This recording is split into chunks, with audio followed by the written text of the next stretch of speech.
Okay, for number 17th, we have 6 and 4/5 plus 2 and 1/4. We must always have like terms. So we're going to have to find a common denominator, which for this one is going to be 20. So once again, by getting a common denominator, we can only worry about adding the numerators. Our whole numbers are unaffected, they stay the same. So we do 5 times 4 to make 20 down here.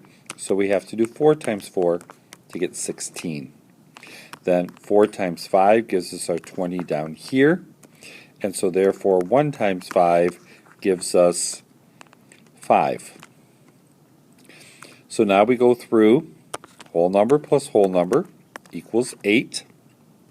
And then, once again, we're only adding the numerators. 16 plus 5 gives us 21. Our denominator stays the same. So 8 and 21/20. Now we can see we have an improper fraction here. And a fraction is a division problem. So down here I'm going to do 21 divided by 20. Goes in one time, 20 and 1. So 1 and 1/20. So this equals 8 plus, instead of 21/20, it's 1 and 1/20.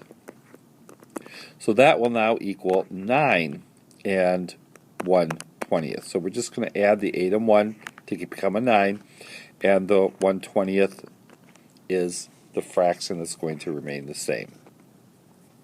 So 9 and 1/20. For number 18, 7 and 4/9 minus 4 and 3/9. We already have a like denominator, so that's fine. So we checked, we can do 7 minus 4 gives us 3, and we can do 4 minus 3. So we do our whole numbers, 7 minus 4, and we get 3.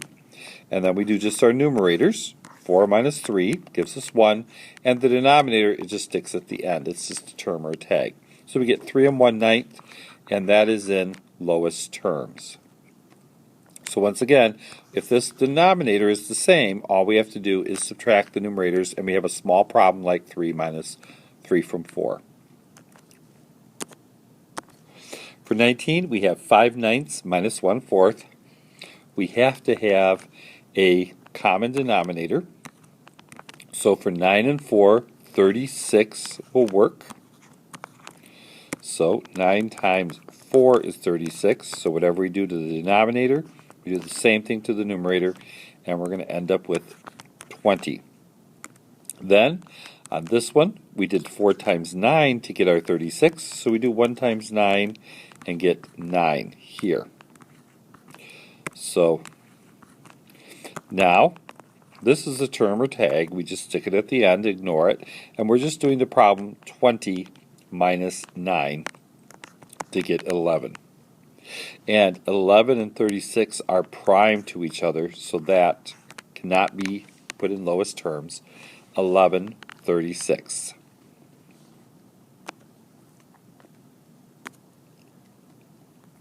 Our last one, we already have like denominator. So once again, we're just adding 7 plus 1. That gives us 8. The denominator just stays the same. And 8/9 is in lowest terms. There's no number that goes into both 8 and 9 other than 1.